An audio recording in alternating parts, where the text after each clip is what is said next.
Hello friends, कल की video में हमने डिस्कस किया था basic economics problem and solution. तो दोस्तों आज की वीडियो में हम करने वाले हैं ये बेसिक इकोनॉमिक्स जो प्रॉब्लम एंड सॉल्यूशन थे उनके लिए जो सिस्टम अपनाया जाता है, इकोनॉमिक सिस्टम अपनाया जाता है। दोस्तों आज की वीडियो में हम वही डिस्कस करने वाले हैं। देखते हैं दोस्तों, सबसे फर्स्ट सिस्टम क्या है? Capitalist system. क्या है दोस्तों? कैपिटलिस्ट सिस्टम है, लाभ और बाजार पर आधारित है। कैपिटलिस्ट इकोनॉमी में हमने पढ़ा था कि क्या होती है, किस पर आधारित होती है वो अपने लाभ कमाने के उद्देश्य से होती है। अपने लाभ कमाने के लिए ही कंपनियां लगाई जाती है। दोस्तों निजी क्षेत्र आ जाता है इसके अंतर्गत, कैपिटलिस्ट इकोनॉमी के अंतर्गत। ठीक है दोस्तों, तो इसमें क्या आ जाएगा? लाभ और बाजार पर आधारित हो जाएगी कैपिटलिस्ट सिस्टम। ठीक है दोस्तों, नेक्स्ट है हमारा सोशलिस्ट सिस्टम। सोशलिस्ट सिस्टम क्या हो जाएगा दोस्तों?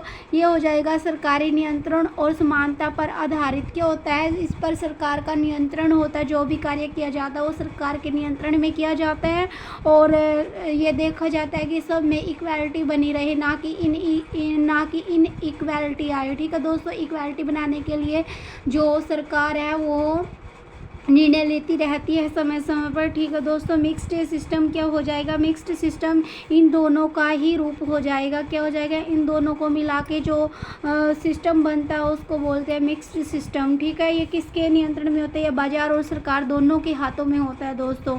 ठीक है, ये थी हमारी क्या थी सिस्टम। तो देख लेते हैं कैपिटलिस्ट इकोनॉमी, देख लेते हैं कैपिटलिस्ट इकोनॉमी की बात अगर मैं करूँ तो पूंजीवादी अर्थव्यवस्था एक ऐसी आर्थिक प्रणाली है, कैपिटलिस्ट ऐसी आर्थिक प्रणाली है जिसमें उत्पादन के साधन जैसे भूमि, फैक्ट्री, मशीनें, ठीक है दोस्तों, निजी स्वामित्व में होती है। क्या होता है? उस पर जो भूमि है, फैक्ट्री है, मशीनें हैं, उन पर किसका? निजी हाथों में होता है इनका स्वामित्व।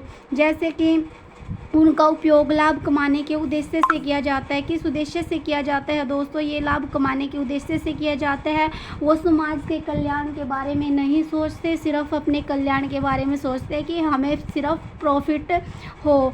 तो इसकी विशेषताएं देख लेते हैं। कैपिटलिस्ट इकोनॉमी की मुख्य विशेषताएं क्या हो जाएगी दोस्तों? Right to private property. क्या होती है? व्यक्ति और कंपनियां जो होती हैं उनको अपने संसाधनों और संपत्तियों का क्या होता है? स्वतंत्र रूप से स्वामित्व होता है दोस्तों। क्या होता है? उनका जो संसाधन है, जो उनके संपत्तियां है, तो क्या होता है? उनके ऊपर उनका अधिकार होता है। तो प्रॉफिट मोटिव हो जाएगा, प्रॉफिट मोटिव हो जाएगा।